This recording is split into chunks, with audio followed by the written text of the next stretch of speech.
ഇന്ന് വളരെ സിമ്പിളായിട്ടുള്ളൊരു റെസിപ്പിയുമായിട്ടാണ് ഞാൻ വന്നിരിക്കുന്നത്. വളരെ ഈസിയും ഹെൽത്തിയും ടേസ്റ്റിയുമായിട്ടുള്ളൊരു സലാഡാണ് ഉണ്ടാക്കാൻ പോകുന്നത്. നമുക്ക് വീഡിയോ കണ്ടു നോക്കാം. എൻ്റെ വീഡിയോ നിങ്ങൾക്ക് ഇഷ്ടമാവുകയാണെങ്കിൽ ലൈക്ക് ചെയ്യാനും സബ്സ്ക്രൈബ് ചെയ്യാനും മറക്കല്ലേ. ഇനി നമുക്ക് നമ്മുടെ സലാഡ് ഉണ്ടാക്കാൻ വേണ്ട ഇൻഗ്രീഡിയൻസ് എന്തൊക്കെയാണെന്ന് നോക്കാം.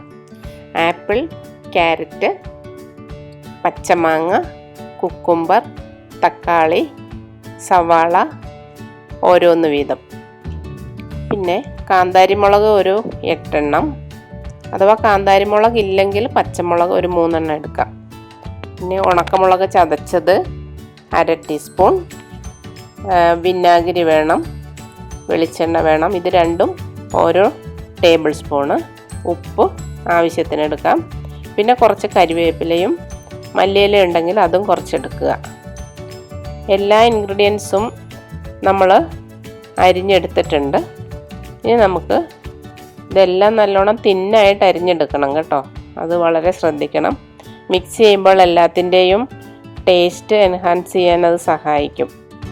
ഇതുപോലെ എല്ലാം അരിഞ്ഞെടുത്തിട്ടുണ്ട്. ഇതാ കാന്താരിമുളകും ഉപ്പും കൂടി ചതച്ച് എടുത്തിട്ടുണ്ട്. ഇനി നമുക്ക് ഇതെല്ലാം കൂടി നല്ലോണം മിക്സ് ചെയ്യാം. നമുക്ക് എല്ലാ ഇൻഗ്രീഡിയൻസും കൂടി ഒരു ബൗളിലിട്ട് മിക്സ് ചെയ്തെടുക്കാം.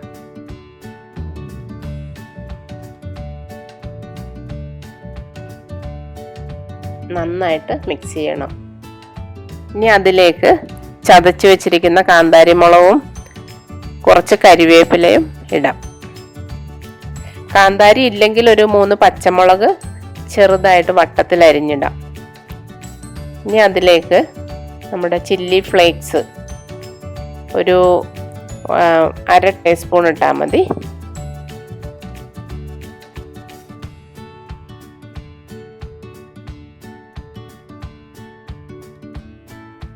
ഇനി 1 ടേബിൾ സ്പൂൺ വിനാഗിരിയും കുറച്ച് ഉപ്പും കൂടി ചേർക്കാം. എല്ലാം നല്ലവണ്ണം മിക്സ് ചെയ്യുക.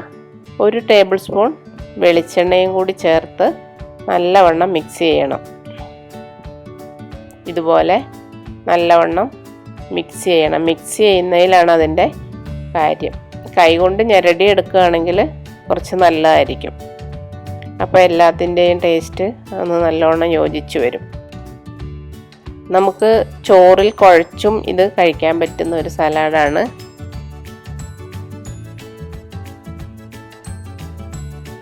കുറച്ച് മല്ലിയിലയും കൂടി ഇട്ട് യോജിപ്പിച്ച് വീണ്ടും ഒന്ന് മിക്സ് ചെയ്യാം. ടേസ്റ്റ് നോക്കാം. ടേസ്റ്റ് നോക്കുന്നത് എങ്ങനെയാണെന്ന് വെച്ചാൽ നമ്മൾ കയ്യിൽ കുറച്ചെടുത്തിട്ട് ഇതുപോലെ പിഴിഞ്ഞ് അതിൻ്റെ ചാറ് കയ്യിലെടുത്തിട്ട് ആ ചാറിൻ്റെ ടേസ്റ്റാണ് നോക്കേണ്ടത്. ആപ്പിളിൻ്റെ മധുരവും മാങ്ങയുടെ പുളിയും മുളകിൻ്റെ എരിവും ഉപ്പും വിനാഗിരിയും വെളിച്ചെണ്ണയും എല്ലാം കൂടി ചേർന്ന ഒരു അടിപൊളി ടേസ്റ്റാണിതിന്. അപ്പോൾ നമ്മുടെ സലാഡ് റെഡി ആയിട്ടുണ്ട്. നമുക്കൊരു 20 മിനിറ്റ് ഫ്രിഡ്ജിൽ വെച്ചിട്ട് നമ്മൾ ഉപയോഗിക്കണം. അപ്പോൾ ടേസ്റ്റ് കൂടും. നമ്മുടെ അടിപൊളി സലാഡ് റെഡി. എല്ലാവരും ഉണ്ടാക്കി നോക്കി കമൻറ്റ്സ് അറിയിക്കണം.